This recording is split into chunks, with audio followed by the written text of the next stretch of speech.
विनोद जी को पूछो घर में अभी विनोदी का ये विनोदी का संग में हाँ जल्दी से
सब गप जे कहली गई लेकिन झेजी में छुटल के पूरा त्याग भरल छै इनाम वाला पैसा ताई आइ लोग आखै छै डेबिट कार्ड क्रेडिट कार्ड राखल रहै छै जखन मन हेतै तखन कीन लेबै ताई के अच्छा कते कार्ड है 8 का डेबिट कार्ड है क्या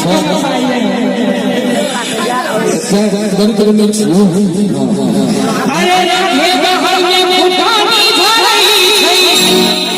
ये भगवान की दीदी ने छथि एक बार हिरने ताली बजा दियो सबके अरे रखे बहर में फुटानी झरई छै खंडे में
अरे बड़का होटल में खाना खुआब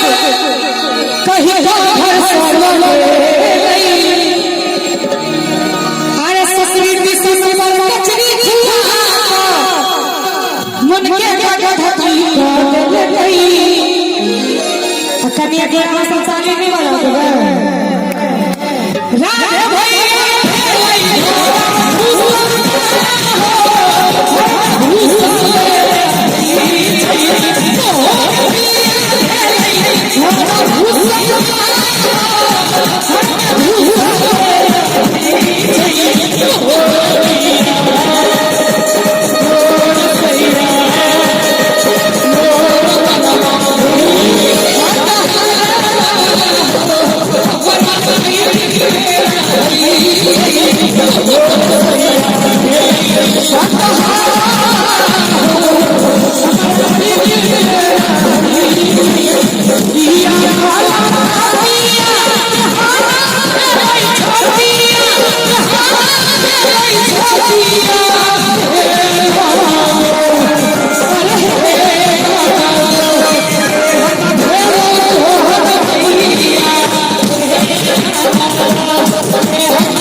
जेठा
Say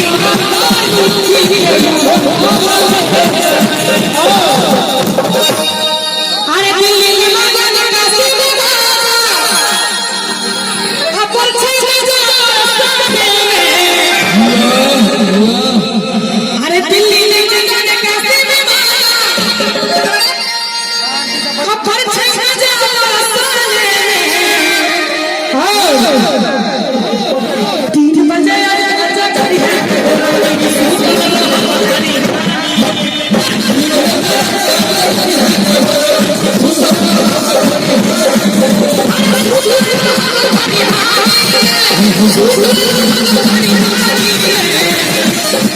कनी ताली बजा दियो सब गोटे सब कलाकार एते मेहनत करै छै कनी मनी अहाँ सब करू त कनी ताली बजा सब गोटे 3 बजे